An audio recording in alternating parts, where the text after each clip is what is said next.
Hello दोस्तों, स्वागत है आपका हमारे इस यूट्यूब चैनल पे।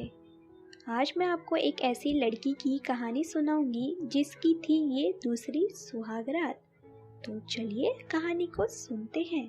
लेकिन दोस्तों, कहानी को शुरू करने से पहले एक ज़रूरी बात, अगर आपने चैनल को सब्सक्राइब नहीं किया है तो पहले आप जल्दी से चैनल को सब्सक्राइब कर दीजिए ताकि आपको हमारी नई नई कहानियों की नोटिफिकेशन सबसे पहले आपको मिलती रहे। ये कहानी है शबनम नाम की एक साधारण सी लड़की की जिसकी होती है दूसरी सुहाग रात। शबनम की बहुत ही कम उम्र में गरीबी के कारण शादी हो जाती है, वो भी एक शराबी लड़के से। पहली सुहाग रात में शबनम के साथ कुछ भी नहीं होता, उसके सारे सपने जैसे अधूरे रह जाते हैं। शबनम का पति देर रात को शराब पीकर शादी की रात आता है। शबनम अपने पति का इंतज़ार करते हुए उसे नींद आ जाती है, इसलिए वो सो जाती है। फिर अगली सुबह जब शबनम उठती है तो शबनम का पति उसके साथ अच्छा व्यवहार नहीं करता है। कुछ दिनों तक यही चलता रहा। शादी को 1 हफ्ते बीत गए, लेकिन शबनम की सुहागरात अधूरी रह गई। फिर एक दिन शबनम को खबर मिली कि अचानक बहुत ज़्यादा शराब पीने की वजह से उसके पति का देहांत हो गया। शबनम की उम्र उस समय 18 साल की थी। उसकी जिंदगी जैसे कभी मोड़ ले ही नहीं पाई। जो उसके सपने थे शादी के, वो अधूरे रह गए। शबनम की उम्र इतनी कम थी कि उसे ससुराल में रहना नहीं भाया और वो वापस अपने माँ बाप के घर वापस आ गई। वो वापस आकर अपने मायके में रहने लगी अपने परिवार के साथ। कुछ दिन ऐसे ही बीत गए। फिर एक दिन अचानक मयंक नाम का लड़का शबनम की जिंदगी में आया। मयंक नया नया उसके मोहल्ले में रहने आया था और मयंक को शबनम पहली ही नज़र में भाग। मयंक एक बहुत ही समझदार और साधारण सीधा साधा लड़का था। वो शबनम को बहुत पसंद करने लगा था और शबनम भी मन ही मन उसे चाहने लगी थी। मयंक ने शबनम के पिता से खुलकर अपनी शादी की बात कही और शबनम के घर वाले भी इस शादी के लिए राजी हो गए कि उनकी बेटी की उम्र अभी बहुत कम थी और उसकी तो पूरी जिंदगी अभी पड़ी हुई थी। ये जानकर भी शबनम की शादी पहले हो चुकी थी और ये एक विधवा लड़की है, फिर भी मयंक ने शादी की इच्छा जाहिर की।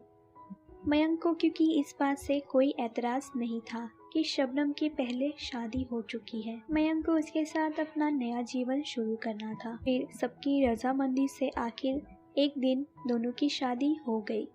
मयंक अपनी पत्नी शबनम को अब गाड़ी में बैठाकर ले जाने लगा। शबनम भी खुश थी, उसकी आंखों में नए नए सपने आ रहे थे। दोनों गाड़ी में सवार होकर जाने लगे। देर शाम हो गई थी। रास्ता काफी लंबा था। कार में मध्यम मध्यम गाने चल रहे थे। शबनम के चेहरे पे खुशी थी क्योंकि उसकी आंखों में एक फिर से नया सपना संजो रखा था। शबनम की आंखें फिर से एक नया सपना देखने लगी, मयंक के साथ नया जीवन बिताने के लिए। उसकी जिंदगी में मानो जैसे खुशियां लौट सी आई। तभी अचानक मयंक की गाड़ी रास्ते में खराब हो गई। शबनम ने कहा, क्या हुआ? मयंक कार से बाहर निकला और शबनम से कहा, तुम गाड़ी से नीचे मत उतरना, रास्ता बहुत सुनसान है, अंधेरा भी हो चुका है। फिर मयंक आगे जाकर गाड़ी ठीक करने लगा। गाड़ी ठीक हो गई और मयंक अपनी पत्नी शबनम को लेकर आगे की ओर बढ़ा। फिर थोड़ी देर बाद आगे जाकर मयंक ने एक जगह गाड़ी रोकी। वहाँ एक खूबसूरत और बड़ा सा शानदार आलीशान बंगला था, लेकिन बंगला देखने में थोड़ा अजीब लग रहा था। इतना खूबसूरत बंगला और रोशनी की बहुत कमी थी। मयंक ने कहा, ये मेरा बंगला है, कहो कैसा लगा तुम्हें? शबनम वो बोली, बहुत ही सुंदर है लेकिन रोशनी की कमी है। मयंक मुस्कुराकर कहने लगा, अब तुम आ गई हो मेरी जान, रोशनी भी आ जाएगी। फिर दोनों मुस्कुराते हुए बंगले के अंदर चले गए। शादी के फंक्शन के कारण दोनों थक चुके थे और कब सो गए पता ही नहीं चला। फिर अगली सुबह शबनम उठकर चाय बनाने लगी और मयंक को उठाकर चाय का कप देने लगी। मयंक चाय पीने लगा और चाय बहुत ही ज़्यादा अच्छी बनी हुई थी। वो शबनम की तारीफ करने लगा और कहने लगा, सॉरी जान, कल रात तुम्हें ऐसे ही सोना पड़ा, हमारी सुहाग रात अधूरी रह गई। इस बार में शबनम की पहली सुहाग रात अधूरी रह गई और दूसरी भी। फिर शबनम ने अपने पति से कहा, कोई बात नहीं, हमारा साथ तो अब ऐसे ही चलता रहेगा। लेकिन शबनम के चेहरे पर कुछ परेशानी झलक रही थी। मयंक ने कहा, क्या बात है, तुम्हारे चेहरे पर ये परेशानी क्यों? शबनम ने कहा, पता नहीं क्यों ऐसा लग रहा है कोई मेरा पीछा कर रहा है, मुझे थोड़ी घबराहट सी हो रही है। मयंक ने कहा, नई जगह है इसलिए शायद तुम्हें ऐसा घबराहट महसूस हो रहा होगा, लेकिन तुम चिंता मत करो, धीरे धीरे सब ठीक हो जाएगा। फिर मयंक चाय पीकर अपने ऑफिस के लिए जाने के लिए तैयार हो गया और शबनम से कहा, मुझे आने में थोड़ा समय लगेगा, तुम मेरा इंतज़ार मत करना और खाना खा लेना याद से टाइम पर। मयंक ने अपनी पत्नी को स्माइल देते हुए वहां से बाय बोलकर चला गया। शबनम अपने पति को देखती रही, लेकिन वो उदास हो गई थी क्योंकि उसकी ख्वाहिश अभी भी अधूरी थी। जब मयंक ऑफिस चला गया तो शबनम ने सोचा, क्यों ना मैं अपने पति को अच्छा सा सरप्राइज दूं और कुछ स्पेशल सा करूं उनके लिए। फिर शबनम ने पूरे घर को फूलों से सजा दिया। कमरा भी बहुत सुंदर सजाया हुआ था, हर जगह फूल फूल लगे हुए थे। महकते हुए फूलों की खुशबू कमरे से आ रही थी। अब इंतजार था तो बस मयंक के आने का।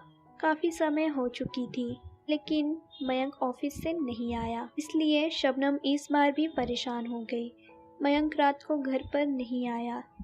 शबनम ने अपने पति मयंक को फोन किए, लेकिन कोई जवाब ना मिला। रात भर वो अपने पति को फोन करती रही, लेकिन कोई जवाब नहीं मिला। वो सोचने लगी और उदास हो गई कि आखिर उसके पति कहाँ चले गए, और उन्होंने कहा था देर होगी लेकिन वो आएंगे जरूर, लेकिन अभी तक आए नहीं। शबनम उस घर में अकेली थी और परेशान हो रही थी कि आखिर क्या हो गया। अपने पति का इंतजार करते करते शबनम 3 दिन हो चुके थे उसको, और वो उदास बैठी हुई थी, अपनी पति में खोई हुई थी। एक जब शबनम अपने कमरे में थी और रो रही थी बैठकर, अपने पति को याद कर रही थी कि वो कहाँ चले गए, फोन भी नहीं उठा रहे मेरा। तभी किसी ने दरवाजा खटखटाया।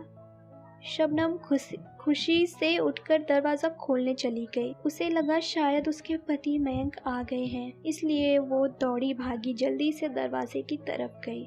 और जब शबनम ने दरवाज़ा खोला और देखा कि सामने पुलिस वाले थे, उसके पति नहीं। पुलिस वालों को देखकर शबनम घबरा गई कि आखिर ये लोग यहाँ क्यों आए हैं। फिर पुलिस वालों ने शबनम को जो जानकारी दी, उससे तो शबनम सदमे में चली गई।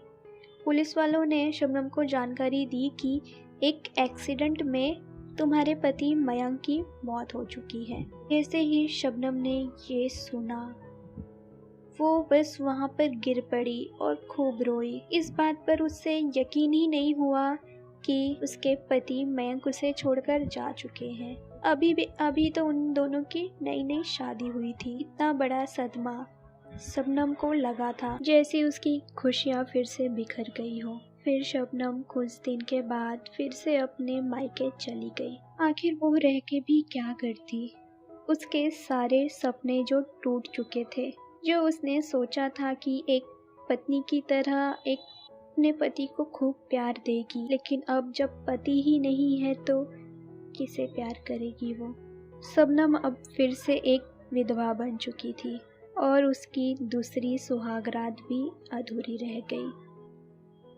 तो दोस्तों, अगर आपको हमारी ये कहानी पसंद आई हो तो कहानी को लाइक और शेयर करना ना भूलें दोस्तों। और यदि आपने चैनल को सब्सक्राइब नहीं किया है तो आप चैनल को सब्सक्राइब कर दीजिए। हमें कमेंट करके बताइए कि आपको हमारी ये कहानी कैसी लगी, ताकि हम आपके लिए बहुत सारी कहानियाँ लेकर आते रहें। तो दोस्तों, फिर मिलते हैं अपनी नई कहानियों के साथ।